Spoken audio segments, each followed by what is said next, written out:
প্রার্থী হতে চান দিলীপের স্ত্রী স্ত্রী প্রার্থী হতে চান বলে দাবি দিলীপ ঘোষের।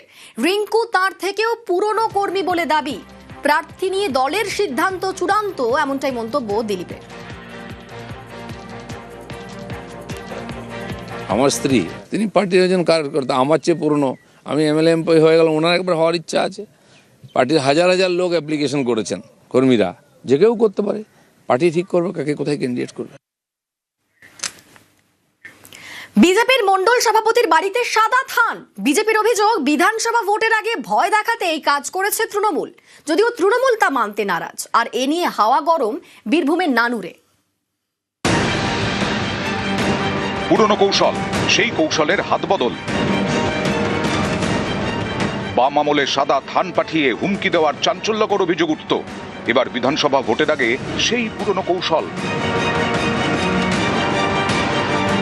বীরভূমের নানুর, এখানকার বাসাপাড়ায় রামকৃষ্ণ মণ্ডলের বাড়ি। তিনি বিজেপির মণ্ডল সভাপতি। তার দাবি, বুধবার সকালে দেখেন বাড়ির গেটে ঝোলানো ব্যাগে সাদা থান, সঙ্গে ধূপ, মিষ্টি, মালা। বিজেপির দাবি এ কাজ তৃণমূলের, থান পাঠিয়ে হুমকি দিচ্ছে। হয়তো কোনো সন্ত্রাসী পরিকল্পনা বা আমাকে মারার হুমকি, যে বিজেপি যাতে না করি সেই কারণে হতে পারে। কে করবে, হয়তো কোনো টিএমসি দুষ্কৃতি করবে বা কেউ করবে। তৃণমূল ভয় পেয়েছে, তাই আমাদের কিন্তু ভয় দেখানোর চেষ্টা করছে। আমি দেখলাম একটা থলেতে সাদা থান ভরা রয়েছে, রজনীগন্ধা ফুলের মালা রয়েছে, আর এক প্যাকেট মিষ্টি আর একটা ধূপকাঠির প্যাকেট। কি কারণ নেবে, কারণটা তো বলতে পারছি না। রাত্রেবেলা দিয়েছে, কে দিয়েছে না দিয়েছে সেটাও বলতে পারছি না। আমি ভয় তো লাগছি, আতঙ্কে আছি।